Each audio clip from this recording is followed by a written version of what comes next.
الحمد للہ رب العالمین الصلاة والسلام علی رسولہ الامین وآلہ واصحابہ اجمعین والعاقبۃ للمتقین۔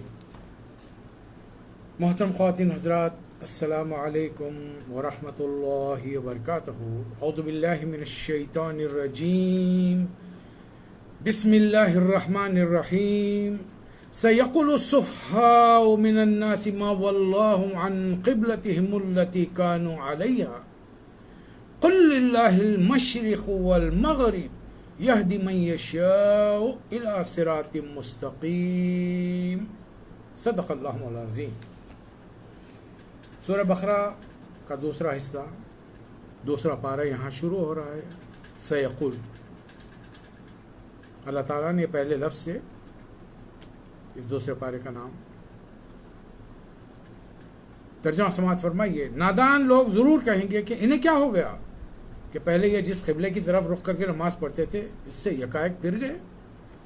اے نبی صلی اللہ علیہ وسلم، ان سے کہیے مشرق اور مغرب سب اللہ کے ہیں، اللہ جسے چاہتا ہے سیدھی راہ دکھا دیتا ہے۔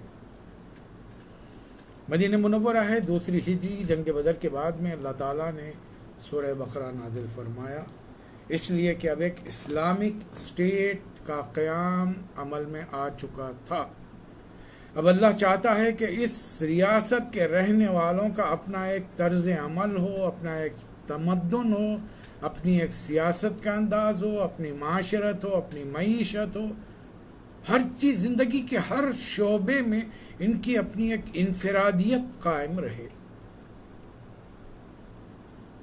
لہٰذا اللہ تعالیٰ سورہ بقرہ کا ایک بڑا حصہ نازل فرماتا ہے۔ اس کی بے شمار آیات مختلف موقعوں پہ نازل ہوئی، بلکہ یہ واحد سورہ ہے، اس کے خصوصیت یہ ہے مدنی سورہ کی کہ اس کی دو آیات، آخری دو آیات، آمن الرسول بما انزل الیہ من ربہ والمؤمنون، یہ نازل ہوئی ہے مکہ مکرمہ میں، اور اس وقت نازل ہوئی نبی کریم صلی اللہ علیہ وسلم کو اللہ تعالیٰ نے معراج پر طلب فرمایا تھا، اور وہاں پر بنفس نفیس اللہ تعالیٰ کی طرف سے یہ دو آیات تعلیم کی گئی۔ بہرحال آئیے، اور دوسرے پارے میں کیا ہدایات ہیں؟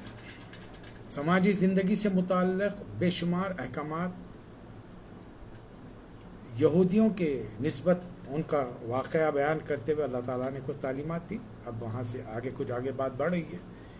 پہلی چیز تو یہ کہ نبی کریم صلی اللہ علیہ وسلم مکے میں جب 13 سال تک تبلیغ کرتے رہے تو آپ کا طریقہ کار یہ تھا کہ روایات کے مطابق آپ ایک خاص انداز میں کھڑے رہ جاتے تاکہ سامنے کعبۃ اللہ ہو اور اس کے شمال کی جانب میں بیت المقدس، یعنی دونوں ایک دوسرے کی سیدھ میں ہوں۔ لیکن آپ کا اپنا طرز عمل تھا۔ صحابہ کرام کے لیے کوئی ایسی ہدایت نہیں۔ صحابہ کرام جو مکے میں ایمان لائے تھے، ان کے حکم تھا کہ قبلے کا رخ بیت المقدس کی طرف کرو۔ اللہ دیکھنا چاہتا ہے کہ مکے والوں کو، جن کا اوڑھنا بچھونا، جن کا زندگی کا ماوا ملجا مکہ ہے، کعبۃ اللہ ہے، کیا وہ اتنی آسانی سے اللہ کے گھر کو نظر انداز کر کے فلسطین کی جانب رخ کر کے سجدہ کریں گے؟ لیکن صحابہ کرام نے ثابت کر دیا۔ یہ مکہ گزر گیا تھا، اب مدینہ ہے۔ مدینہ جانے کا مطلب یہ تھا کہ مکہ پیچھے چھوٹ گیا، کعبۃ اللہ کی طرف رخ کریں گے تو خود بخود مکہ کی طرف پیٹ ہو جائے گی۔ اب اللہ یہ دیکھنا چاہے۔ اچھا، نبی صلی اللہ علیہ وسلم کے اس طرز عمل سے، اس نماز کے پڑھنے کے انداز سے مدینے میں رہنے والے یہودیوں کو بڑی خوشی ہوئی۔ چلیے صاحب، ہمارے کسی چیز کی تو یہ پیروی کریں، ہمارے قبلے کی پیروی کر رہے ہیں، آج نہیں تو کل ہم ان کو اپنے راستے پر لائیں گے۔ کسی شاعر نے کہا نا، راہ پر ان کو لگا لائے تو ہیں باتوں میں، اور کھل جائیں گے دو چار ملاقاتوں میں۔ آ جائیں گے، ہمارے راستے پر آ جائیں گے بہرحال۔ اور نبی صلی اللہ علیہ وسلم جب بار بار آسمان کی طرف دیکھ رہے ہیں کہ پروردگار کا حکم کب آنے والا ہے، اس لیے کہ کعبہ وہ مقام ہے۔ اسی قرآن میں سورہ آل عمران میں اللہ اس کا ذکر فرمائے گا، ان اول بیت، دنیا کا پہلا گھر جو تعمیر ہوا تھا وہ اللہ کا، مکہ مکرمہ میں کعبۃ اللہ تعمیر ہوا۔ تعمیر مختلف موقعوں پہ ہوئی. گزشتہ بار ہم نے دیکھا پہلے بارے میں کہ اس کے بعد ایک تعمیر حضرت ابراہیم اور اسماعیل علیہ السلام کے ہاتھوں ہوئی. نبی کریم صلی اللہ علیہ وسلم کسی صحابی سے ملنے کے لیے اپنے صحابہ کرام کے ساتھ وہاں گئے تھے. شاید کچھ کھانے کی دعوت تھی. ظہر کا وقت تھا. وہاں پر آپ نے جماعت کے ساتھ نماز ادا کرنی شروع کر دی. عین نماز کے دوران میں اللہ کا حکم آیا کہ اے نبی صلی اللہ علیہ وسلم قد نرى تقلبك وجهك في السماء فلنولينك قبلة ترضاها فول وجهك شطر المسجد الحرام. اے نبی صلی اللہ علیہ وسلم یہ آپ کا منہ بار بار آسمان کی طرف اٹھنا ہم دیکھ رہے ہیں اور ہم اسی قبلے کی طرف آپ کے پھیر دیتے ہیں جسے آپ پسند کرتے ہو. تحویل قبلہ کو اتنی آسان بات مت سمجھیے کہ اللہ نے حکم دیا نبی صلی اللہ علیہ وسلم نے رخ پھیر لیا. یہ قوموں کے اپوائنٹمنٹس کا ٹائم ہوتا ہے. ایک قوم کو مسند اقتدار سے ہٹا کر دوسرے کو اس کی جگہ پر فائز کیا جاتا ہے. اللہ نے ایک قوم کو حضرت موسیٰ علیہ السلام کے ماننے والوں کو جنہیں قرآن بنی اسرائیل کے نام سے یاد کرتا ہے بہت موقع دیا, بے شمار بار موقع دیا, لا تعداد مواقع دیے. یہ قوم نہیں مانی, ہٹ درمی میں تھی. آخرکار اللہ تعالیٰ نے آخری پیغمبر الزماں کو بھیج کر پھر ایک موقع دیا کہ وہ مدینہ جائیں, ان تک بات پہنچائیں. لیکن ان کی ہٹ دھرمیاں جب اپنی جگہ پر رہیں گی تو پھر اللہ تعالیٰ نے قبلے کا رخ موڑ دیا. اور موڑ کر کیا فرمایا؟ اس میں سب سے پہلے ہماری شان بیان کی گئی, رسول اللہ صلی اللہ علیہ وسلم کے امتیوں کی شان بیان. وَكَذَلِكَ جَعَلْنَاكُمْ أُمَّةً وَسَطًا, اللہ نے تم کو امت وسط بنایا ہے. اور تمہاری ذمہ داری آج دنیا میں تم پوری کرو نہ کرو, تمہیں کوئی احساس دلائے نہ دلائے, قیامت کے دن یاد رکھو لِتَكُونُوا شُهَدَاءَ عَلَى النَّاسِ. جب قیامت کے میدان میں ساری انسانیت کھڑی ہوگی, رسول اللہ علیہ وسلم کی نبوت کے بعد سے لے کر جتنے انسان پیدا ہوئے ہیں وہ انسانوں کے سامنے رسول اللہ علیہ وسلم کے امتیوں کو کھڑا کر کے اللہ پوچھے گا کیا تم نے پیغام پہنچایا. وہ یکون الرسول علیکم شہیدا, اور اس سے پہلے رسول کو تم پر گواہی دینے کا موقع دیا جائے گا. اس ایک آیت پر میں اور آپ غور کریں, شاید ہماری زندگیوں کا طرز عمل بدل جائے, ہم کو اپنی ذمہ داریوں کا احساس ہو جائے, وہ تڑپ ہم نے بیزار ہو جائے جو رسول اللہ صلی اللہ علیہ وسلم میں مکے میں پائی جاتی تھی. اللہ کو ٹوکنا پڑا, فَلَعَلَّكَ بَاخِعٌ نَفْسَكَ أَلَّا يَكُونُوا مُؤْمِنِينَ أَلَّا يَكُونُوا بِهَذَا الْحَدِيثِ أَسَفًا. اس غم میں محمد صلی اللہ علیہ وسلم اپنی جان گنوا دیں گے کہ یہ لوگ ایمان نہیں لاتے. یہ تڑپ تھی, فارمیلٹی نہیں تھی کہ مجھے پیغام پہنچانا ہے, بھائی لاتا ایمان لائے. جیسا آج ہمارا اپنا معاشرے میں شعور ہے. کیا شعور؟ ایک دوست کو, عزیز کو, رشتہ دار کو, گھر میں بچوں کو 1 سے 4 بار کہیں گے نماز پڑھو, نہیں پڑھے تو ہم کہیں گے اپنے اپنے خبروں میں جواب دینے والے. نہیں, ان تمام غیر مسلموں کے جواب دینے والے ہم ہیں. جیسے قیامت کے دن یہ ہم سے اللہ کی دربار میں ہماری شکایت کریں گے.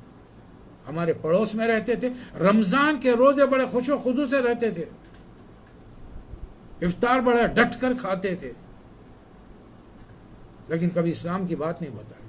بقرعید میں بس ذبح پہ ذبح ہو رہے ہیں, کباب تکے پکا کر کھائے جا رہے ہیں, کھانے کی دعوتیں ہم کو بھی دے رہے ہیں, لیکن ہم کو اسلام نہیں بتایا. ان عیدین کی غرض و غایت نہیں بتائی. تو جواب ہے. اور پھر تحویل قبلہ کے ذریعے اللہ دیکھنا چاہتا ہے تاکہ معلوم ہو جائے. الا لنعلم من یتبع الرسول, رسول کی پیروی کون کرتے ہیں؟ اللہ تو سامنے نہیں آگا تمہارے. اللہ نے کتاب بھیجی ہے, لیکن یہ کتاب اللہ کی کس نے بتایا؟ آج 150 کروڑ مسلمانوں کا ایمان ہے کہ قرآن مجید اللہ کا کلام ہے. کس نے بتایا؟ جبرائیل اصلی شکل میں آ کے اعلان کر کے گئے. آسمان پر کوئی بینر لگا تھا کہ ہم اپنے بندے پر قرآن نازل کریں؟ نہیں.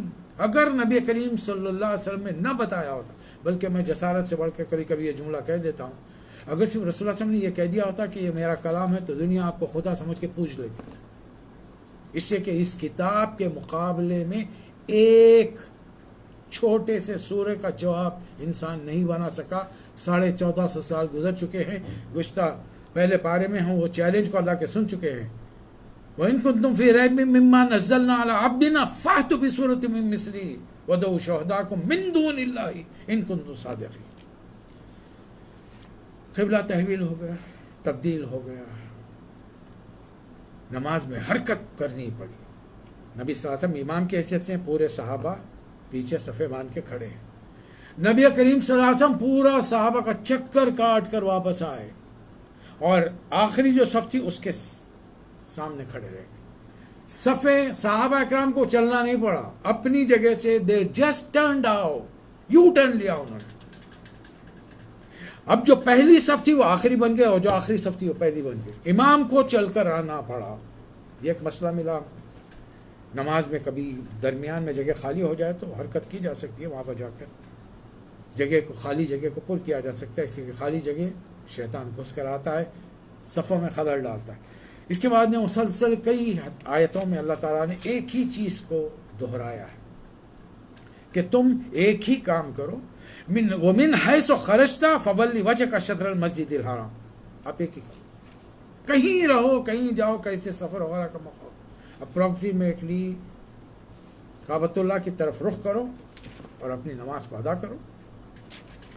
اور یاد رکھو دنیا والوں سے مت ڈرو، بلکہ وَلَا تَخْشَوْهُمْ وَاخْشَوْنِي، مجھ سے ڈرو.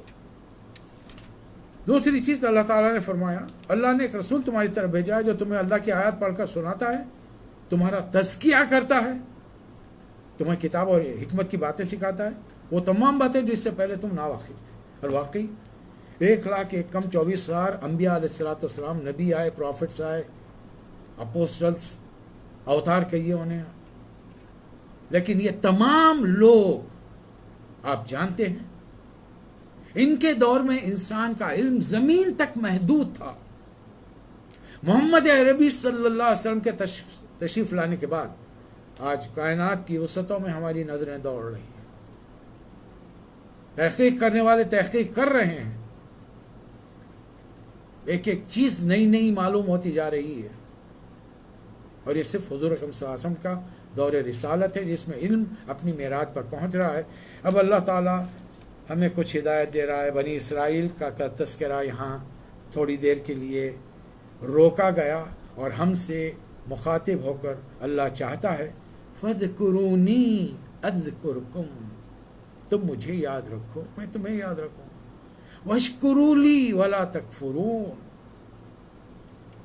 میرا شکر ادا کرو، کفران نعمت مت کرو. دنیا کا بھی یہی معاملہ ہے. ہم تو گلف میں رہنے والے اس کا بڑا آسانی تجربہ کرتے ہیں. ہم تو شروع میں جب نئے نئے آئے تھے گلف میں تو ایک ایک دوست کو، دور دور کے جان پہچان والے رشتہ دار کو، عزیزوں کو 8-5 7 صفحے کے خطوط لکھے جاتے تھے. آج ہفتوں، مہینوں، سالوں گزر جاتے ہیں، یاد ہی نہیں ہے. وہ لوگ خاموش کیوں بیٹھے ہیں؟ بھائی تم گلف میں رہ کے کما کے تم کال نہیں کرے تو ہم کیوں؟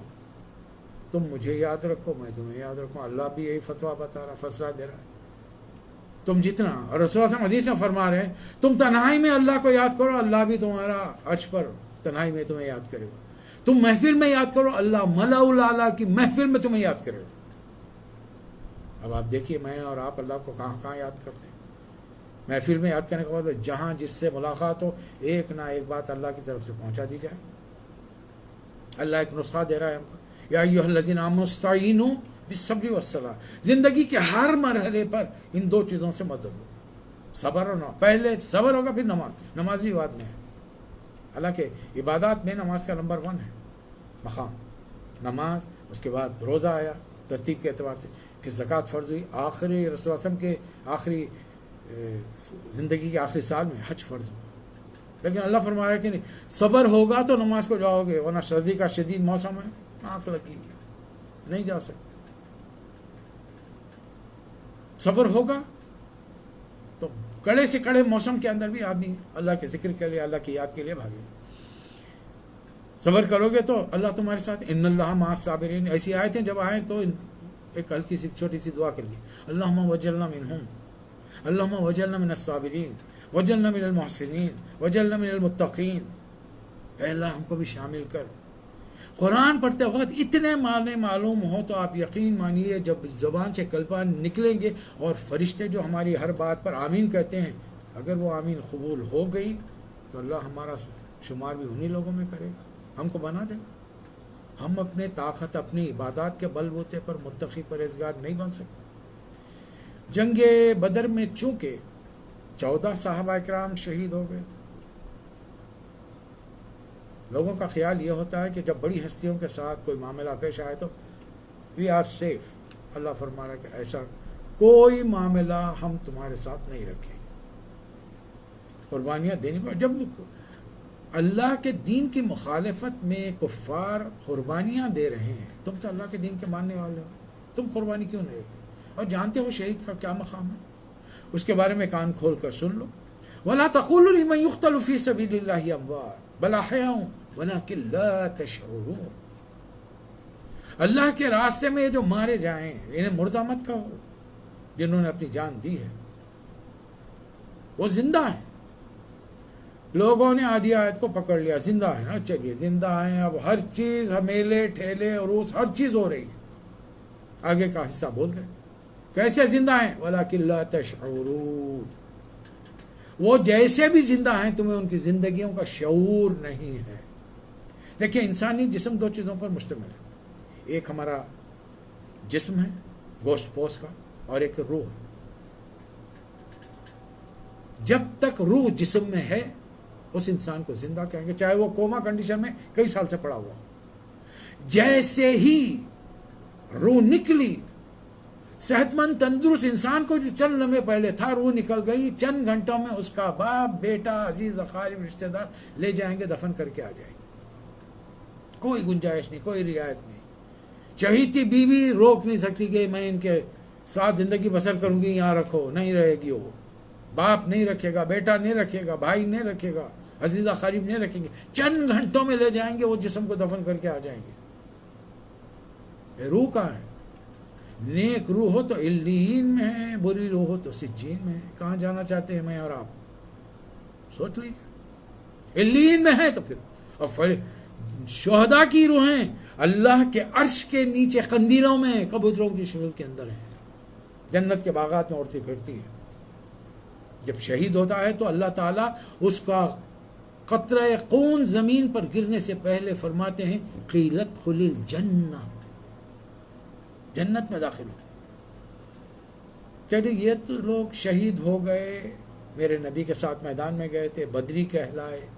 بدریوں کے لیے تو میں نے فیصلہ دے دیا کہ آج کے بعد یہ جو چاہے کریں تمام معاف ہے. لیکن اے محمد صلی اللہ علیہ وسلم کی امتیوں، تمہیں یاد رکھنا چاہیے کہ صرف مسلمان ان محمد عربی صلی اللہ علیہ وسلم کے امتیوں کے گھر پیدا ہو کر تم یہ دعوے دار بن جاؤ ہم بھی نیک ہیں، ہم بھی اللہ کے ماننے والے محمد صلی اللہ علیہ وسلم کی امتی ہیں، جنت میں جائیں گے. تو نہیں، میں تمہارے اس ایمان کو قبول نہیں کروں گا جب تک کہ میں تمہیں نہ آزماؤں. وَلَنَبْلُوَنَّكُمْ بِشَيْءٍ مِّنَ الْخَوْفِ وَالْجُوعِ وَنَقْصٍ مِّنَ الْأَمْوَالِ وَالْأَنفُسِ وَالثَّمَرَاتِ. میں زندگی کے مختلف مرحلوں میں تمہیں مختلف چیزوں سے آزماتا رہوں. کبھی کبھی خوف، خطر، ڈر، فاقہ کشی، جان و مال کے نقصانات، آمدنیوں کا گھاٹا، یہ تمام چیزیں. اور ایسے موقع پر جو لوگ صبر کریں، فبشر الصابرین، ایسے لوگوں کو خوشخبری دے دیجئے. الذین اذا اصابتهم مصیبۃ قالوا انا للہ وانا الیہ راجعون. کسی قسم کا جانی مالی کسی قسم کا نقصان ہو جائے، یہ کیا کہتے ہیں؟ اللہ کا تھا، اللہ کے بدلہ واپس چلا گیا. رسول اللہ بیٹھے ہوئے، ہوا چلی، چراغ بجھ گیا. نبی صلی اللہ علیہ وسلم نے فرمایا انا للہ وانا الیہ راجعون. ہندوستان، پاکستان، بنگلہ دیش کے مسلمان جب یہ آیت دہراتے ہیں تو اسی وقت دہراتے ہیں جب کسی کا انتقال ہو. اور آج کل تو لاشعوری کا حال یہ ہے کہ کافر مشرک کا بھی انتقال ہو گیا تو انا للہ وانا الیہ راجعون. بے شک وہ بھی چلا گیا، لیکن وہاں پر ہم کو کچھ اور سکھا گیا ہے، کچھ اور کہنے کے لیے کہا گیا. یہی لوگ اللہ کی طرف سے راستے پر ہیں. ایک مسئلہ بتا دیا گیا، جب حج کے لیے مسلمان جائیں گے تو پرانے زمانے میں صفا اور مروہ کی پہاڑیوں پر 2 بتوں کو، عیساف اور نائلہ کے 2 بتوں کو رکھا گیا تھا. لوگ پہلے تو یہ وہ لوگ تھے جن کو بدکاری کے لیے جگہ نہیں ملی تھی. اس عورت اور مرد نے کعبۃ اللہ کے بعد بدکاری کی روایات کے مطابق لوگوں نے پہلے اس کو پتھرے مارے، ان کے مورتی، اللہ نے ان کو پتھر کا بنا دیا، مورتی بنا دی. کچھ عرصے بعد جب شیطان نے وسوسہ ڈالا تو انسان کے ہاتھ کی بنائی ہوئی مورتی میں وہ پرفیکشن نہیں ہوگا جو انسان کو اللہ نے مورتی بنا دیا، وہ جو پرفیکشن وہاں تھا. شیطان نے وسوسہ ڈالا، لوگوں نے انہیں کو خدا سمجھ کے پوجنا شروع کیا، خدا کے نیک بندے سمجھ کے پوجنا کیا. نتیجہ کیا نکلا؟ لے جا کر ایک کو صفا، ایک مروہ کی پہاڑی پہ رکھ دیا. اب جب اہل ایمان اب وہ سوچ میں پڑ گئے، یہاں پہ تو شرک ہوتا تھا، مورتیوں کی پوجا ہوتی تھی، ان کے آگے چکر مارے جاتے، اب کیا کریں؟ اللہ فرما رہا ہے کہ نہیں، زمین پہ کچھ چیزیں بے جان بھی ہیں تمہارے لیے، لیکن ان میں ہماری نشان. ان الصفا والمروہ من شعائر اللہ، یہ اللہ کی نشانیاں ہیں. لہذا جو شخص اللہ کے گھر کا حج کیا عمرے کا ارادہ کرے، اس کے لیے کوئی گناہ کی بات نہیں کہ ان پہاڑوں کے درمیان میں سعی کرے. جملہ 7 چکر لگائیں گے، 3 جانا 4، یوں سمجھے کہ 3 جانا اور 4 آنا، اس کو 7 کہا جاتا ہے. اس طریقے سے آگے چل کر اللہ تعالیٰ نے فرمایا کہ جو اللہ کے ماننے والے نہیں، شرک کرنے والے ہیں، ان کا حال یہ ہے. وَمِنَ النَّاسِ مَن يَتَّخِذُ مِن دُونِ اللَّهِ أَندَادًا يُحِبُّونَهُم كَحُبِّ اللَّهِ، وہ محبت تو اللہ سے ایسا کرتے ہیں جیسا کہ اللہ سے کرنا چاہیے، ویسی نہیں کرتے. دنیا والوں سے محبت کرتے ہیں، ایک ایک کو کچھ نہ کچھ اپنا بنا لیا ہے، ماوا، ملجا، مددگار، کسی کو اولاد دینے والا، کسی کو بیٹا دینے والا، کسی کو نوکری دینے والا، کسی کو صحت تندرستی دینے والا، کسی کو مال اور کاروبار میں برکت دینے والا، واللہ. لیکن اللہ فرما رہا ہے کہ تم ایسے نہیں ہو جانا، محمد صلی اللہ علیہ وسلم کی امتی ایسے نہیں ہونا. والذین آمنوا، کون ہیں آپ؟ میں کون ہوں؟ والذین آمنوا، تو ہمارا کام کیا ہے؟ اشد حبا للہ، اللہ کو ٹوٹ کر چاہیے، اللہ سے محبت کیجیے. آگے چل کر اللہ فرما رہا ہے جب لوگوں کو تعلیم دی جاتی ہے اللہ کی طرف آؤ، اور کہا جاتا ہے کہ ایک دنیا والوں ہر چیز مت کھاؤ، یا ایھا الناس کلوا مما فی الارض حلالا طیبا، جو حلال اور طیبہ کھاؤ. یہ وبا جہاں سے آئی، اس روایت جو حالات چل رہے ہیں اس کے تحت ہے، کتا، بلی، سانپ، بچھو، ہر قسم کے جس میں گوشت جانوروں میں پایا جاتا ہے کھا لیا. اب تو زندہ ان کو ابال کر ان کا گوشت کھایا جا رہا ہے. اب بیماریاں پھیلیں گی نہیں تو اور کیا ہوگا؟ حرام حلال کی جب قید کسی جگہ سے اٹھ جائے گی، اللہ کے عذاب کا کوڑا تو پڑے گا. اور یہ سب شیطان کے وسوسے ہیں. اور شیطان کیا کرتا ہے؟ انہ لکم عدو مبین، انما یامرکم بالسوء، وہ تو برے کام کا تمہیں حکم دے گا، والفحشاء، اور یہ تمہیں وسوسے ڈالے گا کہ اللہ کے بارے میں وہ باتیں کہو جو اللہ نے نہیں کہی ہیں، جس کے بارے میں تم جانتے نہیں کہ اللہ نے کہی نہیں کہی. اور اگر ان سے کہیں کہ اللہ کے راستے کی طرف آؤ تو کہتے ہیں بل نتبعوا ما الفینا علیہ آباءنا، نہیں، ہم تو باپ دادا کے طریقے پر چلیں گے. میں آپ سے ادباً گزارش کر رہا ہوں، آج آپ کے گھر میں جا کر معلوم کیجئے، پیدائش کے موقع پر، شادی بیاہ کے موقع پر، انتقال کے موقع پر کیسی روایتیں، کیسی رسمیں منائی جاتی ہیں. قرآن و حدیث میں نبی کریم صلی اللہ علیہ وسلم کے زمانے میں ولادتیں بھی ہوئی، آپ کے 2 نواسے پیدا ہوئے، آپ نے ان کے لیے عقیقے کیے، 7ویں دن بال نکالا، نام رکھے ان کے، لڑکا ہو تو 2، لڑکی ہو تو 1 کا حکم دیا، 7ویں دن کا حکم دیا. لیکن کچھ نادان مسلمان قرآن نہیں پڑھے، حدیث نہیں پڑھے، جو حق بتا رہا ہے اس کو وہابی سمجھے، اپنی مرضی چلا رہے ہیں، جبکہ رسول اللہ علیہ وسلم کے حدیث کے الفاظ ہیں اپنی اولاد کا صدقہ دے کر 7ویں دن ان کی پلیدی دور کرو، اللہ نے ان کی زندگی میں جو مشکلات، مصیبتیں، مصائب رکھے ہیں اس کو دور کرو. نہیں، ابا نے کہا، دادا نے کہا، میرے خاندان میں ایسا ہوتا ہے، میرے بابا صاحب نے کہا، میرے مرشد نے کہا. میرے اپنے شہر میں تو حال یہ ہے کہ قاضی صاحب آ کے نکاح کے لیے بیٹھے ہوئے 10 بجے سے، اور بابا صاحب 12 بجے تشریف لا رہے ہیں، زبردستی قاضی کو روک کے رکھے، نکاح نہیں پڑھا سکتا. بابا صاحب میں وہ صلاحیت نہیں کہ نکاح پڑھائیں، نکاح پڑھانے کے لیے قاضی آیا ہے، قاضی کو روک کے رکھے ہیں بابا صاحب کے. مسئلہ کیا ہے؟ خاندانی ہے ہمارے. ان کے بغیر کوئی عمل گھر کا کام نہیں ہوتا. اللہ سوال میں جواب میں فرما رہا ہے اولو کان آباؤہم لا یعقلون شیئا، چاہے ان کے باپ ان کے دادے کوئی عقل نہیں رکھتے ہوں، ولا یہتدون، نہ ہدایت پر ہوں، پھر بھی اپنے باپ دادا کے راستے پر چلیں گے. اچھا دلچسپ بات یہ ہے دنیا کے تمام معاملوں میں ہم اپنے باپ دادا کو بیوقوف سمجھتے ہیں. To be very frank with you, بولتے نہیں ہوں گے لیکن آپ کو کیا معلوم، یہ جملہ تو آپ نے سنا ہوگا. ایک بڑے صاحب کو بڑے اپنے آپ جو بھی آپ کے گھر میں موجود ہے نانا دادا، ان کو لے جا کے موبائل دے دیں، لیٹسٹ موبائل، نہیں چلا سکیں گے. تو کیا بولیں آپ کو کیا معلوم، لیٹسٹ ٹیکنالوجی آپ کو نہیں معلوم. دنیا کی ہر چیز کے بارے میں آپ بولیں گے آپ کو کیا معلوم. دین کے معاملہ میں جہاں سے دین کا معاملہ آیا جو گھر والوں نے کہا امنا صدقنا.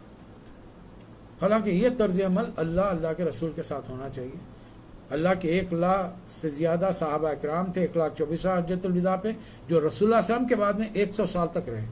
اگر ان سے کوئی روایت صحیح آپ کو مل رہی ہے تو زندگی کا وہ عمل کر لیجئے، وہ رسم کر لیجئے، اللہ قبول کرے گا.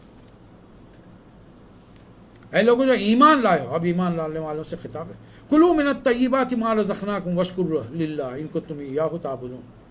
حلال چیزیں کھاؤ. کھانے پینے سے پہلے دیکھ لیجیے آج کل مسلمانوں کو حرام کھلانے کے لیے لوگوں نے ایسے چالیں ترکیبیں آزمائی ہیں. کھانے کی مختلف چیزوں میں ایسی حرام چیزیں ملا دی جاتی ہیں غیر محسوس طریقے سے، اور اس کو چھپانے کے لیے اس کا جو کانٹیننٹس ہوتے ہیں، کمپوننٹس ہوتے ہیں، انگریڈینٹس، اسے چھپا لیا جاتا ہے. اور ان کو خاص طور پہ لکھا کیا جاتا ہے، ای کیٹیگری کے تحت لکھا جاتا ہے. چاکلیٹس میں دیکھ لیجیے، سوپس میں دیکھ لیجیے، صابنوں کے اندر، پیسٹ میں دیکھ لیجیے، بے شمار آپ ایسی چیزیں ملیں گی جہاں پہ وہ ای کمپوننٹ ہے جس میں تحقیق کرنے پر پتہ چلے گا یہ کس چیز کا شارٹ فارم لکھا گیا ہے یہاں پر، اور ہم استعمال کریں. جو کچھ کھاؤ پیو استعمال کرو اس کے لیے ضروری ہے اگر تم اللہ کے بندگی کرنے والے. اور یاد رکھو تمہارے لیے خاص طور پہ کھلا حرام کیا ہے، انما حرم علیکم المیتۃ والدم ولحم الخنزیر. 4 چیزیں بتائی. وما اہل بہ لغیر اللہ، 4 چیزیں بتائی. میتہ، مردار. اس زمانے میں یار لوگوں نے بڑے فقہی سوالات کیے تھے. سب ایک جانور خود ہی مر گیا، یعنی خود ہی تو کوئی چیز مرتی نہیں، اللہ کے حکم سے مرتی، یعنی وہ اللہ نے مارا، آپ کہہ رہے ہیں حرام ہے. اور جس کو انسان اپنے ہاتھ سے ذبح کرتا ہے آپ کہہ رہے ہیں حلال ہے. اللہ کا مارا ہوا حرام، انسان کا مارا ہوا حلال. اب بولیے، جواب دیجئے، کیا جواب دیں گے؟ ہر آدمی یہ قابل صلاحیت رکھتا ہے ہر بات کے جواب دے دیں، یا دین کے ان اصولوں کے بارے، ان خصوصی معاملات کے بارے میں دین کا بہترین علم رکھنے والے علماء جواب دیں گے. دوسری چیز لحم خنزیر، دم، خون بھی حرام ہے. لحم خنزیر یہ سور کا گوشت، یہ بھی حرام ہے. اور آج اہل کتاب میں عیسیٰ علیہ السلام کے ماننے والوں نے اس کو شراب اور خنزیر کو اپنے لیے حلال کر لیا. اس لیے کھانے پینے میں تھوڑا احتیاط کیجیے. اس کے علاوہ ایک چوتھی چیز ہے وما اہل بہ لغیر اللہ. ہر وہ چیز جو اللہ کے علاوہ کسی اور کا نام لیا گیا. امام حضرت مفتی شفیع رحمۃ اللہ علیہ دیوبند کے بہت بڑے عالم دین گزرے ہیں، پاکستان کے مفتی اعظم رہے ہیں، مفسر قرآن رہے ہیں. 8 جلدوں میں ان کی تفسیر قرآن معارف القرآن کے نام سے دنیا میں بھر میں مشہور ہے. یہ اس کی تشریح میں لکھتے ہیں یہ جو آستانوں پر لے کر جانور کو ذبح کرتے ہیں، وہ ذبح کرنے والا بے شک اللہ کا نام لیتا ہے، چھری چلاتے وقت اللہ اکبر کہتا ہے. اس کے باوجود اس کا کھانا اور کھلانا حرام ہے. یہ نہ جماعت اسلامی کے ہیں، نہ تبلیغی جماعت کے ہیں، نہ جمعیت العلماء کے. ہندوستان میں 3 ہی دینی جماعتیں کام کریں. اب آپ ان پہ فتویٰ نہیں لگا سکتے کہ یہ بابی ہیں. اب بتائیے کیسی کیسی نظریں، نیازیں، منتیں مانگ کر کہاں کہاں لے جا کر جانوروں کو ذبح کیا جاتا ہے.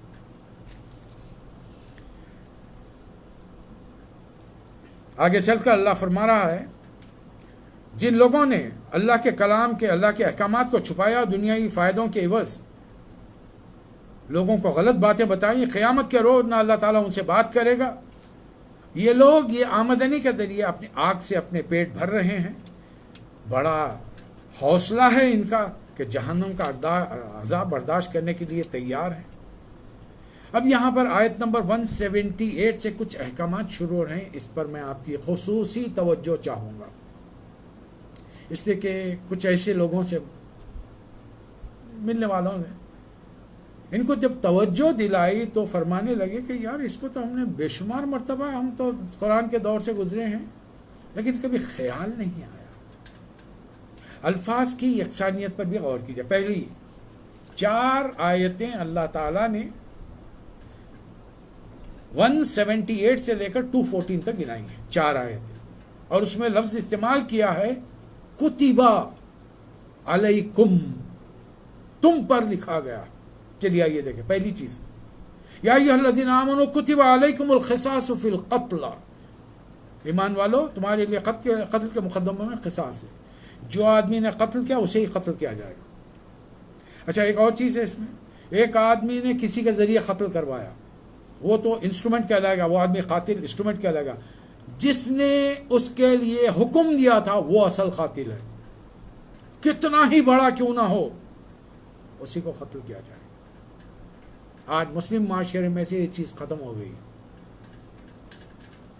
دنیا میں 56-57 جو مسلمان ملک ہیں، ایک آدھ ملک میں شاید کچھ رسمی کارروائی ہوتی ہے، بقایا تمام ممالک میں ایسا قانون نہیں، ایسے کہ دنیا نے اتنا پریشرائز کیا کہ نہیں، قتل انسان کا قتل منع ہے، پھانسی نہیں دینا چاہیے۔ آج ساری حکومتوں نے والے کھلم کھلا نہیں مانا تو اس پر عمل نہیں کر رہا۔ قید کے مقدمے کوئی 14 سال سے زیادہ اتنا لمبا چلا دیا گیا کہ موت کی سزا سے پہلے وہ موت پا گیا۔ اللہ تعالیٰ فرما رہا ہے الحر بالحر والعبد بالعبد والانثى بالانثى، آزاد نے قتل کیا مرد نے وہی، عورت نے قتل کیا عورت نے، غلام نے قتل کیا غلام نے، اور جو اگر معاف کر دے۔ ایک اور بات ہے، مقتول کے گھر والے، ایکس نے وائی کو قتل کیا، وائی کے رشتہ دار باپ بھائی بیوی اگر چاہیں اس کو معاف کرنا، فدیہ لے کر معاف کریں، مروت میں معاف کر دیں، معاف کر سکتے ہیں۔ حکومت معاف نہیں کرے گی، حکومت کا صرف ایک ہی کام ہے، قاتل کو گرفتار کر کے مقتول کے مرنے والے کے رشتہ داروں کے سامنے پیش کرے گی۔ مقتول کا رشتہ دار کہیں گے نہیں ہم کو بدلہ چاہیے، قتل کرو اسے، قتل کر دیا جائے گا۔ نہیں ہم اس کو معاف کریں، فری چھوڑ دے رہے ہیں اس کو، چھوڑ دیجئے۔ نہیں ہم کو قصاص چاہیے، قرآن میں قصاص ہے، اس کی دیت کی رقم دینی چاہیے۔ اور اللہ یہ قتل کے بدلے میں قتل کا فائدہ کیا ہے؟ اللہ فرما رہا ہے وَلَكُمْ فِي الْقِصَاصِ حَيَاةٌ يَا أُولِي الْأَلْبَابِ لَعَلَّكُمْ تَتَّقُونَ، تمہارے معاشرے کی زندگی ہے اس میں، ایک کو قتل کرو دوسرے پہ ہیبت بیٹھ جائے گی۔ اسلام نے سزائیں ضرور سخت دی ہیں، لوگ یہ سمجھتے ہیں کہ یہ سزائیں محمد صلی اللہ علیہ وسلم کی دی ہوئی نہیں، یہ اللہ خالق کائنات نے اپنی مخلوق پر یہ سزائیں مسلط کی ہیں۔ ایک کو سزا دو تو معاشرے میں اتنی ہیبت دہشت پھیل جائے، دوسرا تصور نہیں کرے، سوچے نہیں اس بارے میں۔ دوسرا حکم کتبہ، الفاظ سنیے، کتب علیکم اذا حضر احدکم الموت، جب تم میں سے کسی کی موت کا وقت آ جائے تو اس کے لکھ دیا، فرض کیا گیا ہے اس کے لیے کہ جو مال وہ چھوڑ رہا ہو اس میں حق ہے اس کے ماں باپ کا، رشتہ داروں کا، الوالدین والاقربین بالمعروف حقا علی المتقین۔ اب اس کے بعد میں پھر سورہ نساء وغیرہ میں ہم دیکھیں گے آگے کہ اللہ تعالیٰ نے پہلے کچھ گنجائش رکھی تھی کہ چاہو تو آدمی اپنے اس سے تقسیم کرے، اللہ نے اس کے بعد میں پورے حصے، پورے ہر ایک کا حصہ رکھ دیا، بیٹے کا حصہ دگنا ہوگا، بیٹی کا کم ہوگا، ماں باپ زندہ ہو گیا ان کا 1/6 ہوگا وغیرہ وغیرہ، بیوی کا حصہ، ایک ایک چیز اس میں کھول کے رکھ دی۔ دوسرا حکم، تیسرا آئیے، یہ سب کو یاد ہے، یہ پہلے 2 حکم 56 ممالک کے مسلمانوں کی اکثریت بھول چکے، دیندار پڑھے لکھے سرٹیفکیٹ ہولڈرز کے علاوہ نظام زندگی چلانے والے ہمارے ذمہ داران اور عوام سب بھول چکے۔ تیسرا سب کو یاد ہے، اس لیے کہ اس کی پہلی تصدیق آج آپ نے کی ہے، میں نے کی ہے۔ فجر کے بعد سے لے کر مغرب کی اذان تک کسی نے کھانے کا دانہ، پانی کا قطرہ حلق کے نیچے نہیں اتارا، کیونکہ لکھا گیا ہے یا ایھا الذین آمنوا کتب علیکم الصیام کما کتب علی الذین من قبلکم لعلکم تتقون، لوگوں تم پر روزے فرض کر دیے گئے ہیں۔ چلیے اب تک 3 آیتیں کتب علیکم سنیے نا، پہلے کا ترجمہ سنیے، اے لوگوں جو ایمان لائے ہو تمہارے لیے قتل کے مقدمے میں قصاص کا حکم لکھ دیا گیا ہے۔ دوسرا، تم پر فرض کیا گیا ہے وصیت کرو جائیداد کے بارے میں۔ تیسرا، روزے فرض کر دیے گئے، سب کو یاد ہے، عوام میں سب کو یاد ہے، غیر پڑھا لکھا رکشہ چلانے والا، ٹھیلا بنڈی پہ بیچنے والا، اس کو بھی معلوم ہے روزے رمضان کے روزے فرض ہے۔ شاید کہ تم تقوی اختیار کرو، بڑے نیک بن جاتے ہیں۔ نیک کس میں بنتے ہیں؟ حلق کے نیچے کوئی چیز نہ جائے، سگریٹ، گٹکا، بیڑی پینے والا، مختلف چیزیں نشاور استعمال کرنے والا سب رک جاتے ہیں۔ لیکن کب تک رکے ہیں؟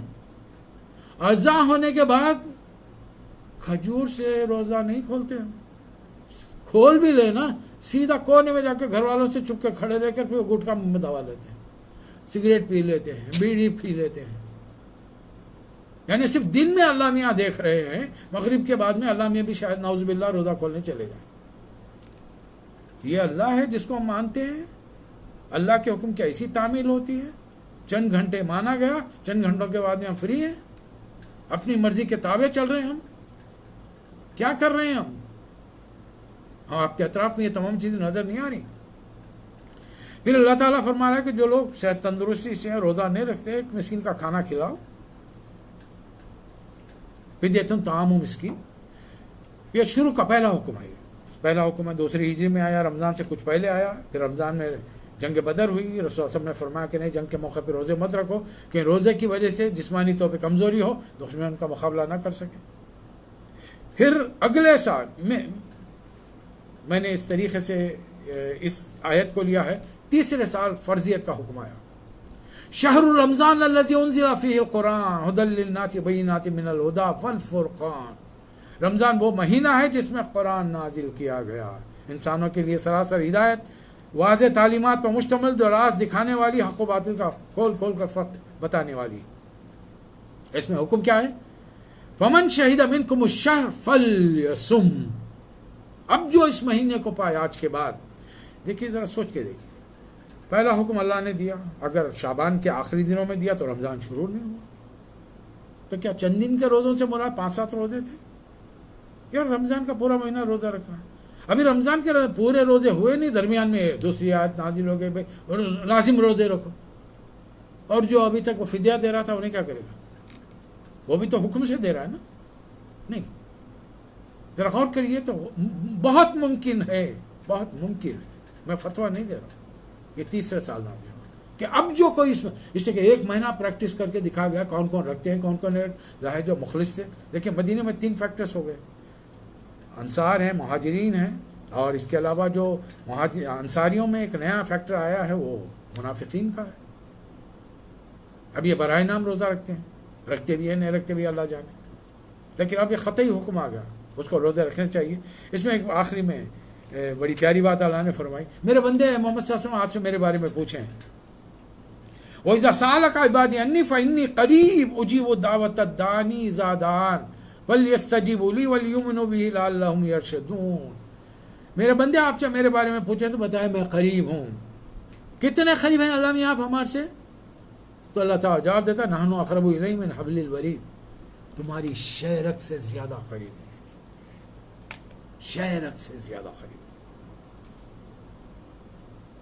وَنَعْلَمُ مَا تُوَسْوِسُ بِهِ النَّفْسُ، تمہارے دل میں جو خیالات ہوتے ہیں نا، سوچتے جو تمہیں نا وسوسے آتے ہیں نا، وہ بھی میں جان لیتا ہوں۔ یہ ہے ہمارا رب، یہ اللہ ہے۔ یہ شعور جس دن مجھ میں اور آپ میں بیدار ہو گیا تو پھر ہم اللہ کے صحیح متبند بن جائیں گے۔ پھر چونکہ یہودی ساتھ رہتے تھے، مدینے کے لوگ جو ایمان لائے تھے ان کو اطلاع تھی رمضان میں یہ لوگ اپنی بیویوں کے قریب نہیں جاتے، لیکن وہ عربی مزاج گرم ہوتا ہے، اب وہ چلے بھی جاتے۔ اب وہ شعوری طور پر احساس کیا ہے، نہیں جانا چاہیے تھا، غلطی ہو گئی۔ اللہ نے جب یہ کیفیت دیکھی تو فرمایا احل لکم لیلۃ الصیام الرفث الی نسائکم، روزوں کے زمانے میں راتوں کو اپنی بیویوں کے پاس جانا اللہ نے حلال کر دیا ہے۔ کیوں؟ ہن لباس لکم وانتم لباس لہن، وہ تمہارا لباس ہے تم، اور لباس جسم کو ڈھانکتا ہے، نہ بیوی میاں کی برائیاں بیان کرے، نہ شوہر بیوی کی برائیاں، چاہے وہ خاندان والے کیوں نہ، رشتہ دار کیوں نہ ہو، کھل جاتے ہیں۔ ذرا ناپسندیدی ناراضگی ہو گئی، بیگم جا کر اپنے میکے میں میاں کی ایسا ہے ایسا ہے ایسا ہے۔ اب میاں اپنے خاندان میں اپنی ناک اونچی کرنے کے لیے تو دوستوں کے اندر تذکرہ کرتے، کیا بولو یار، تنگ کر کے رکھ دی اس نے۔ اس کا مطلب یہ کہ میں پبلکلی وہ عورت اور مرد شکایت کرنے والے اپنے لباس کو لوگوں کے سامنے کھول رہے ہیں۔ پھر اللہ نے صحابہ کرام کے بارے میں فرمایا، علم اللہ انکم کنتم تختانون انفسکم، اس سے پہلے تم اپنے آپ سے چپ کے خیانت کرے چلیے، حالانکہ کوئی حکم نہیں آیا تھا، چاہیے تھا کہ رسول سے جا کر پوچھ لیتے، لیکن چونکہ پرانے دوست احباب تھے یہودی، ان کے طریقے کے مطابق تم بھی عمل کر رہے تھے، لیکن عمل بھی نہیں کر پا رہے تھے، تو دل میں ایک گلٹی کانشیس فیل کر رہے تھے، چلو ہم اس چیز کو دور کرتے ہیں۔ اب یہاں سے ایک سوال آیا، تو روزہ کب سے کب تک رہنا چاہیے؟ تو اللہ نے آیت نازل فرما دی، وَكُلُوا وَاشْرَبُوا حَتَّى يَتَبَيَّنَ لَكُمُ الْخَيْطُ الْأَبْيَضُ مِنَ الْخَيْطِ الْأَسْوَدِ، صبح کی دھاری، سفیدی کی دھاری سے لے کر رات کی سیاہی کی دھاری تک روزے سے رہو۔ ایک صحابی آئے، رسول اللہ صلی اللہ علیہ وسلم نے پوچھا کیسا رکھنا اور کھولنے کا کیا کرے؟ تو میں نے 2 بڑے بڑے دھاگے رکھے ہیں تکیے کے پاس، ایک سفید ہے کالا۔ تو رسول اللہ صلی اللہ علیہ وسلم نے فرمایا تمہارا تو یعنی صبح کا وقت بڑا طویل ہو گیا، سورج کی جو الصبح روشنی نکلنا شروع ہوتی ہے تو آسمان کے کنارے پر سفیدی رونما ہوتی ہے، اور حکم دیا گیا کہ اذان جیسے ہی دی جائے کھانا پینا روک، اور مغرب کی اذان کے بعد جلدی کرو، افطار کرنے میں جلدی کرو، اس لیے کہ موسیٰ علیہ السلام کے امتی افطار میں آج دیری کرتے ہیں، وہ سمجھتے ہیں کہ وی آر ویری اسٹرانگ، ہم اور تھوڑا رکھ سکتے، تو پھر اللہ میں 1.5 دن کا روزہ رکھ دیتا، 6 بجے کے صبح کے 6 بجے سے لے کے رات کے 12 بجے تک رہو، اللہ کو نہیں معلوم؟ فجر کی اذان سے لے کر مغرب کی اذان، اور مغرب کی اذان ہوئی بڑی تیزی کے ساتھ، سحر کرو فاقے مت کرو، سحر میں اللہ نے برکت رکھی ہے، رسول اللہ صلی اللہ علیہ وسلم نے فرمایا۔ اب یہاں سے کچھ سوالات جوابات شروع ہو رہے ہیں، اور ایک اور حکم یاد دے دیا کہ جب تم مسجدوں میں اعتکاف کی حالت میں ہو، ولا تباشرہن، ان کے ساتھ ازدواجی تعلقات وہاں نہیں رکھو، یہ تلک حدود اللہ فلا تقربوا، یہ اللہ کی حدیں ہیں، اس کے قریب مت پہنچو۔ صحابہ اکرام نے ایک سوال کیا، یسألونک عن الاہلہ، یہ چاند گھٹتا بڑھتا ہے تو اس کا مسئلہ کیا ہے؟ تو آپ کو معلوم ہے بامبے میں کیا ہوتا ہے؟ 81 میں یہاں پر آنے سے پہلے میں بامبے گیا تھا اپنے سرٹیفکیٹس کو اٹیسٹ کروانے کے لیے عمان ایمبیسی سے، تو ایک دوست ساتھ تھے، گھومنے بامبے نکلے تو کہا کہ ایک بڑے بزرگ کی یہاں پہ درگاہ ہے، تو جاتے ہیں، چلے گئے، حاجی علی صاحب کی درگاہ ہے رحمۃ اللہ علیہ، تو وہاں جانے کے لیے تھوڑا سا پانی کے اندر ہے اسے، تو بیچ میں جو حصہ ہے پانی جب اتر جاتا ہے تو وہ راستہ بن جاتا ہے، لوگ چلے آتے ہیں، اور جب سمندر کا مد و جزر ہوتا ہے تو پانی چڑھ جاتا ہے، لوگ ادھر والے ادھر نہیں آ سکتے، ادھر والے ادھر نہیں جا سکتے، کشتی کا کوئی ایسا بندوبست نہیں ہے۔ لوگوں نے یہ نظریہ بنایا کہ حضرت جس کو روک لینا چاہتے ہیں تو اس کو زیادہ دیر تک بیٹھنے کا موقع دے کر پانی چڑھا دیتے، اور جن کو نیا نہ دینا چاہتے ہیں ان کو وہیں پر روک کنارے پہ روک دیتے۔ حضرت کر رہے ہیں، اللہ نہیں کر رہا۔ یہاں پہ اللہ کیا فرما رہا ہے کہ چاند کا گھٹنا بڑھنا اس کی وجہ سے سمندر کا مد و جزر ہوتا ہے، اور دوسرے یہ چاند کے گھٹنے بڑھنے سے یا مواقع للناس والحج، اسلامی کیلنڈر فالو کرو۔ اگر میں صرف اتنا کہوں کہ اپنے بچوں کو سامنے بلائیے، اپنے چھوٹے بھائی بہن کو سامنے بلائیے، اسلامی کیلنڈر کے نام پوچھیے، اسلامی مہینوں کے نام پوچھیے، سوری معافی چاہتا ہوں آپ سے، بلکہ آپ بڑی تیزی کے ساتھ اپنے آپ میں 12 مہینوں کے نام دہرائیے۔ انگریزی کے سب کو یاد ہے، سب کو یاد ہے، عربی کے یاد نہیں۔ یہ دین سے ہماری دلچسپی کا یہ حال ہے۔ دنیا میں کچھ لوگ ہیں، اچھا یہاں پر کچھ حج کے بھی ہمیں احکامات دیے ہیں۔ الحج اشہر معلومات، حج کے مہینے بڑے واضح ہیں، 3 مہینے حج کے ہیں، جلدی جلدی دہرائیے ذہن میں کون سے ہیں؟ ذوالقعدہ، ذوالحجہ، محرم۔ عمرہ کا مہینہ رجب۔ یہ 4 مہینے پورے سرزمین حجاز پر، رسول اللہ صلی اللہ علیہ وسلم کے زمانے میں جو عربین پیننسولا تھا اسے حجاز کہتے ہیں،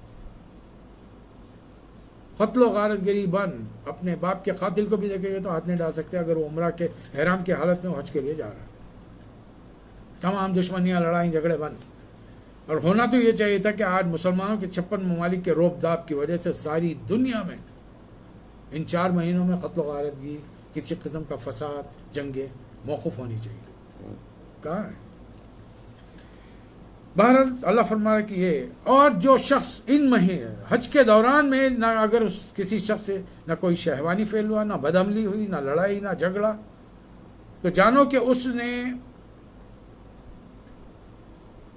حج کا حق ادا کر دیا۔ وَتَزَوَّدُوا فَإِنَّ خَيْرَ زَادِ التَّقْوَىٰ، اور زیادہ سفر ساتھ لے جاؤ۔ پرانے زمانے میں لوگ حج پہ جاتے تو اللہ کے نام پہ جا رہے ہیں، یہاں مانگ لیا مانگ لیا۔ اسلام میں مانگنے کی ممانعت، اور روزہ اسی وقت فرض ہے جب آپ صاحب استطاعت ہوں، صاحب مال کے، اتنے مال کے رکھنے والے ہوں جو آپ کے علاقے سے کعبۃ اللہ آنے جانے کا خرچ، وہاں رہنے کا ضروریات کا خرچ، اور گھر والوں کے لیے اتنے عرصے میں کھانے پینے کا بندوبست کر سکتے ہوں، تو حج فرض ہو گیا۔ آئے دن ہمارے لوگ فرضیت یوں ٹال دیتے ہیں کہ بیٹی جان بیٹی ہے، بینک میں لاکھوں پڑے ہوئے، بیٹی جان ہے، شادی کرنے کا، بیٹے کو کالج میں ایڈمیشن دلانا ہے۔ ارے جس خدا نے تم کو اتنا مال دیا ہے، کیا تم اس کے گھر کی زیارت کے لیے خرچہ کرو گے تو اور نہیں دے گا تم کو؟ یہ بات سمجھ میں نہیں آتی نا۔ اور رسول اللہ صلی اللہ علیہ وسلم نے کیا فرمایا؟ جس نے ان تمام چیزوں کے ساتھ، احتیاط کے ساتھ، شہوانی فعل، بدعملی، لڑائی جھگڑا نہ کیا اور حج پورا کیا، تو سمجھو کہ وہ ایسا ہو گیا ہے جیسا ماں نے اس کو ابھی جانا ہے، اتنا نیک۔ جو بچہ دنیا میں آتا ہے اس کے ساتھ گناہ کیا ہوگا، بلکہ وہ بالغ ہونے تک تو کوئی گناہ اس کے لیے لکھا ہی نہیں جاتا۔ اور حج کے لیے جب جاؤ تو اللہ کا اپنا ساز و سامان لیتے ہوئے جاؤ۔ اور پہلے لوگ قریش مکہ راستے میں سے منا سے واپس آ جاتے تھے، اور عام دوسرے لوگوں کو عرفات تک جانے کے لیے کہتے تھے۔ رسول اللہ صلی اللہ علیہ وسلم نے فرمایا کہ نہیں، 8 ذوالحجہ کو مکہ مکرمہ سے صبح منا کے میدان میں پہنچ جاؤ، دن گزارو رات گزارو، 9 کے دن فجر کے بعد میں سیدھا عرفہ کا رخ کرو، پورا دن گزارو، مغرب میں عرفہ سے نکل کر مزدلفہ آ جاؤ، رات گزارو، پھر صبح فجر پڑھنے کے بعد پھر مینا آ جاؤ۔ عرفہ تک جانا پڑے گا، مزدلفہ تک جانا پڑے گا۔ دنیا میں 2 قسم کے لوگ ہیں، ایک کہتے ہیں کہ ربنا آتنا فی الدنیا، ہم کو دنیا دے دی، وما لہ فی الآخرۃ من خلاق، آخرت میں اس کو کیا ملے گا؟ کچھ نہیں ملے گا۔ اس کے برخلاف دنیا میں کچھ لوگ ہیں جو کہتے ہیں، یہ دعا یاد کرتی ہے، یاد ہے سب کو، ربنا آتنا فی الدنیا حسنۃ وفی الآخرۃ حسنۃ وقنا عذاب النار۔ پروردگار دنیا میں بھی، اللہ مانگنے کے لیے کہہ رہا ہے آپ سے، اللہ سے مانگیے، اور مسلمان کو ہر چیز بیسٹ چاہیے، آپ بھی بیسٹ مانگیے، تکلف مت کیجیے اللہ سے مانگنے۔ گاڑی اچھی چاہیے تو اچھی چاہیے مجھے، لیکن اب یہ ایسا بھی نہیں ہو کہ نوکری کر رہے ہوں 1000 روپے کی اور اللہ سے مانگ رہے مرسیڈیز، کیسے آئے گی؟ آدمی اپنے لیول کو بھی تو دیکھے نا۔ اور اگر وہ 1000 روپے کمانے والا اگر مرسیڈیز میں بیٹھ کے پھر گھومے گا، لوگ ہنسیں گے، لوگ ہنسیں گے۔ اور اگر کوئی لاکھوں کروڑوں میں کھیلنے والا ایک چھوٹی سی ڈبی گاڑی کے اندر بیٹھ کے، اس میں بھی لوگ ہنسیں گے۔ آدمی کو اپنے حیثیت اور مرتبے کے لحاظ سے کام کریں، شو نہیں ہونا چاہیے، دکھاوا ریاکاری نہیں ہونی چاہیے اس کے اندر۔ تو یہ اللہ سے مانگیے، ہمیشہ مانگیے۔ مسلمان ہمیشہ بیسٹ مانگتا ہے، دنیا کے لیے بھی آخرت کی۔ اس لیے رسول اللہ صلی اللہ علیہ وسلم نے آخرت کے بارے میں کیا فرمایا؟ جب بھی اللہ سے سوال کرو، جنت الفردوس کا سوال کرو۔ اور دنیا میں بھی ہم کو چاہیے، ربنا آتنا فی الدنیا حسنہ، دی بیسٹ، اور فی الآخرۃ حسنہ، وہ بھی وہاں بھی دی بیسٹ۔ اور آخری خطی چیز کیا ہے؟ وقنا عذاب النار، ہم کو دوزخ سے بچا لے۔ حج کے مخصوص ایام ہیں وہاں پر، جو 3 دن، جو 8، 9، 10 ہونے کے بعد میں، اب 2 دن آپ چاہے 11، 12 رہ کے رہے، ذوالحجہ کے رہ کے آئیے، 13 تک رہیے، اللہ تعالیٰ اس کے بارے میں فرما رہا ہے ومن تعجل فی یومین فلا اسم علیہ ومن تاخر، جو 2 دن رہ کے آ گیا کوئی مسئلہ نہیں ہے، جو 1 دن اور ایکسٹرا رہا 3 دن رہا اس کے لیے کوئی دوسرے پر لعن طعن نہ کرے، دوسرے کو برا بھلا نہ کہے، اپنے آپ کو متقی پرہیزگار نہ سمجھے۔ اب اللہ آپ کو اور مجھے بتا رہا ہے کہ کچھ لوگ دنیا میں ایسے ہیں جو اللہ کی مرضی کی خاطر جیتے ہیں۔ وَمِنَ النَّاسِ مَن يَشْرِي نَفْسَهُ ابْتِغَاءَ مَرْضَاتِ اللَّهِ وَاللَّهُ رَءُوفٌ بِالْعِبَادِ، انسانوں میں کوئی ایسا بھی ہے جو رضا الہی کی طلب میں اپنی جان کھپا دیتا ہے، اللہ ایسے بندوں پر بہت مہربان ہے۔ اس لیے اے عام مسلمانوں، محمد صلی اللہ علیہ وسلم کی امتی، تم کیا کرو، یا ایھا الذین آمنوا ادخلوا فی السلم کافہ، دین میں پورے کے پورے داخل ہو جاؤ، چھوڑ پکڑ مت کرو خدا کے لیے۔ یہ چیز آسان ہے، روزے رکھنا آسان ہے، میں کر لوں گا، جائیداد کی تقسیم میری مرضی کے مطابق ہوگی، میرا بیٹے نے بہت خدمت کی اس کو زیادہ دوں گا، وہ تو بڑا سمجھدار ہے، اچھا کما رہا ہے امریکہ میں گلف میں، اس کو کیا ضرورت ہے؟ نہیں، یہ فیصلے کرنے کا آپ کو اختیار نہیں ہے۔ قرآن کے ماننے والے کو ایسے فیصلوں کا کوئی اختیار نہیں، اپنی مرضی کہیں نہیں چلے گی، ہر چیز آپ کو اللہ رسول کے احکامات کے مطابق صحابہ کرام کے طرز عمل پر چلنے کی میں اور آپ کوشش کریں۔ ان کا طرز عمل کیا تھا؟ سمعنا واطعنا، ہم نے سنا، ہم اطاعت کریں۔ اس راستے پر چلو گے یا پھر شیطان کے راستے؟ ولا تتبعوا خطوات الشیطان انہ لکم عدو مبین، وہ تمہارا بدترین دشمن ہے، کھلا دشمن ہے، اس کے راستے پر مت چلو۔ اللہ رسول کے تعلیمات کے علاوہ جو بھی راستہ جائے گا تم کو شیطان کے راستے پر لے جائے گا۔ ان راستوں پر چل کر کوئی اس بات کا انتظار کر رہے ہو کہ اللہ بادلوں کا چھتر لگائے، فرشتوں کے جلووں میں حاضر تشریف لا لے اور تمہاری زندگیوں کا فیصلہ کر دیا جائے؟ تم چاہتے ہو کہ قیامت آج ہی آ جائے؟ اگر چاہتے ہو تو عمل کرو۔ ایک صحابی ہے، اللہ کے رسول قیامت کب آ رہی ہے؟ نبی صلی اللہ علیہ وسلم نے سن کر نظر انداز کر دیا۔ کافی دیر بعد آپ نے پوچھا کہ وہ سوال کرنے والا کہاں گیا؟ کہا کہ یہاں ہے۔ پوچھا تم نے قیامت کے لیے تیاری کیا کی ہے؟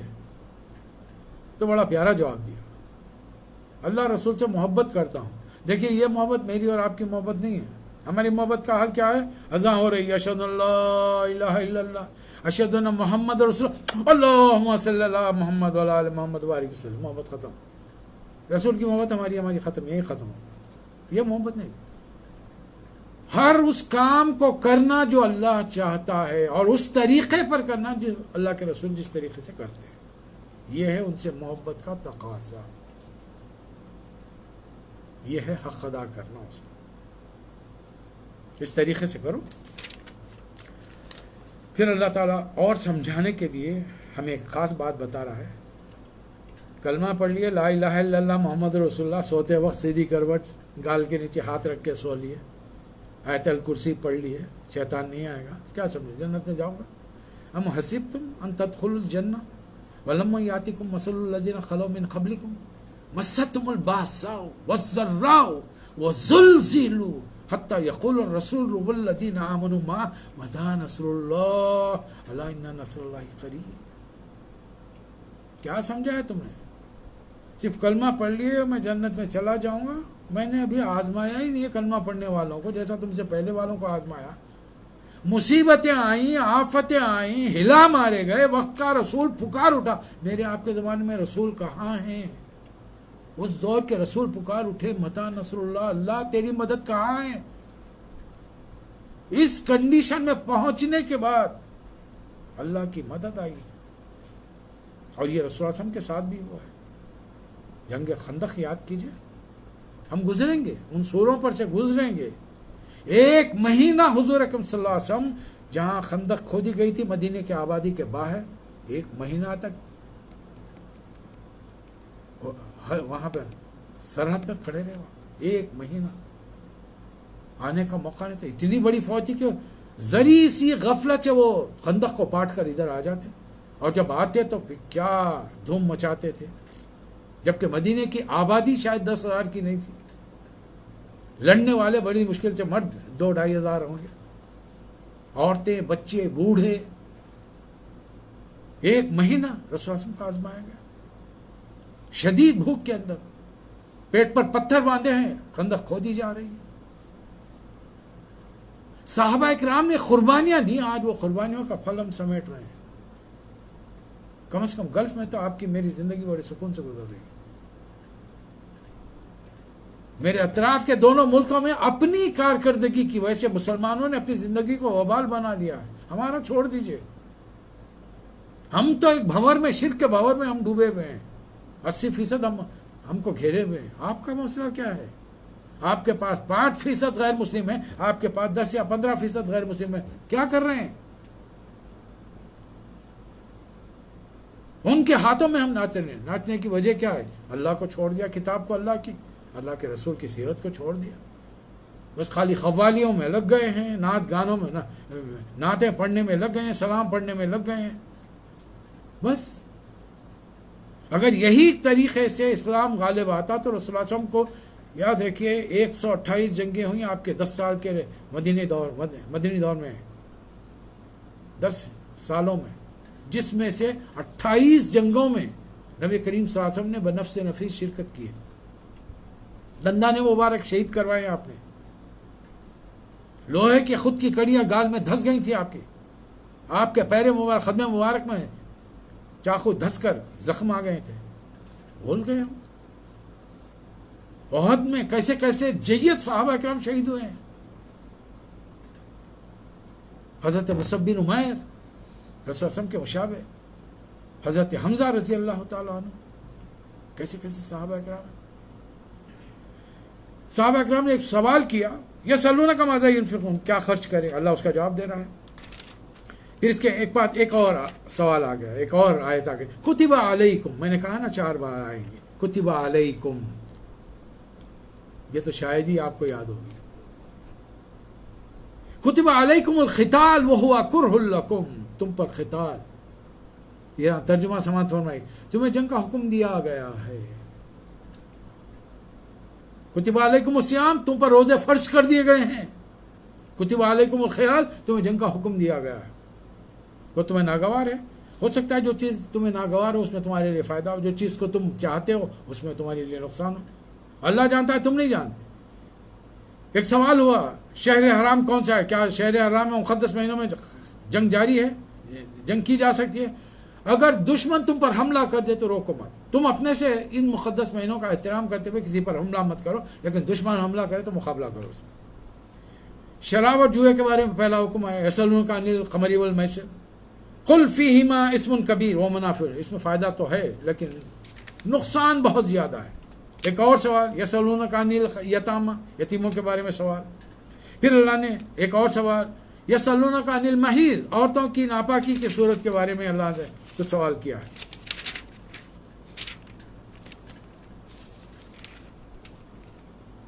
ایک اور سوال آیا یہاں پر، ایک اور حکم آیا یہاں پر.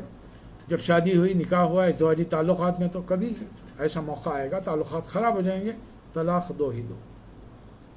آج ہندوستان کے مسلمانوں کی جہالت، بلکہ آل اوور ورلڈ مسلمانوں کی بر صغیر کی جہالت کی وجہ سے آج غیر مسلموں کو موقع ملا کہ ہمارے شرعی معاملات میں، ہماری شریعت کے معاملات میں دخل اندازی کریں. الطلاق مرتان، بتائیے اپنے اطراف و اکناف کے لوگوں کو، جہالت میں طلاق نہیں ہوتی اس طریقے سے. طلاق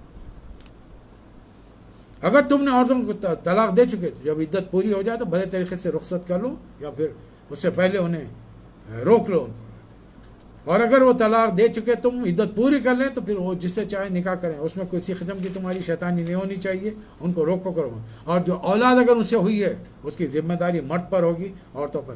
نومولود اولاد ہے، دودھ ماں پلائے گی بھی تم اس کے پیسے ادا کرو گے، فری میں نہیں کرو گے. اتنے سارے احکامات کے بیچ میں اللہ تعالیٰ حکم دے رہا ہے نمازوں کی نگہداشت کرو، خاص طور پہ وہ صلاۃ الوسطیٰ. ایک بستی والوں کا ذکر ہوا، وہ بستی والوں کے بارے میں اللہ تعالیٰ فرما رہا ہے یہ لوگ بستی والے ہزاروں کی تعداد میں تھے، موت کے ڈر سے بھاگ رہے تھے. ان کی خوف، ان کی ہیبت کو دیکھ کر اللہ نے فقال لهم اللہ موتوا، مر جاؤ، مر گئے ہو. ثم احیاهم، پھر اللہ نے دوبارہ انہیں زندہ کیا. بنی اسرائیل کا پھر یہاں سے تذکرہ شروع ہوا. بنی اسرائیل کو دوسری قوموں نے آ کر، غیر مسلموں نے، بنی اسرائیل اللہ کے ماننے والے نبیوں کی اولاد، شیطانیوں کی وجہ سے غیروں نے آ کر حملہ کر کے کھدیڑ دیا ان کو. نوجوانوں کے لاشوں کے لاشیں بچھا دی، نوجوان لڑکیوں کو اٹھا کر لے گئے. بچے کچے لوگوں نے وقت کے نبی سے دعا کی، درخواست کی ہمارے لیے بادشاہ مقرر کر دیجئے ہم، تاکہ ہم اس کی نگرانی میں جنگ کر کے دشمنوں سے مقابلہ کریں. نبی نے کہا کہ اللہ تعالیٰ نے تمہارے لیے طالوت کو ملک بنایا، بادشاہ بنایا. جھگڑا شروع ہو گیا، ہم کو کیوں نہیں بنایا؟ مال ہمارے پاس ہے، سرداری ہمارے پاس ہے. بادشاہ کس کو بنایا گیا؟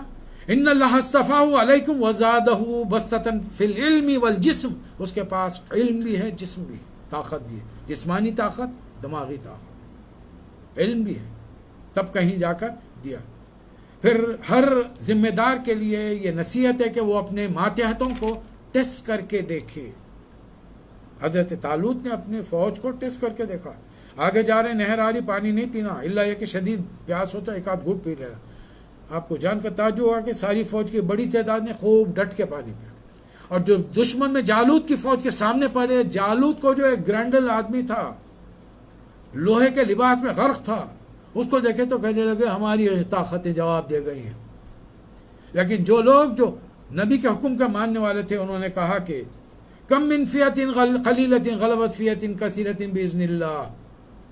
تاریخ میں کتنی بار ہوا ہے کہ اللہ کے ماننے والوں کی چھوٹی چھوٹی تعداد نے بڑی بڑی فوجوں کو شکست دی ہے.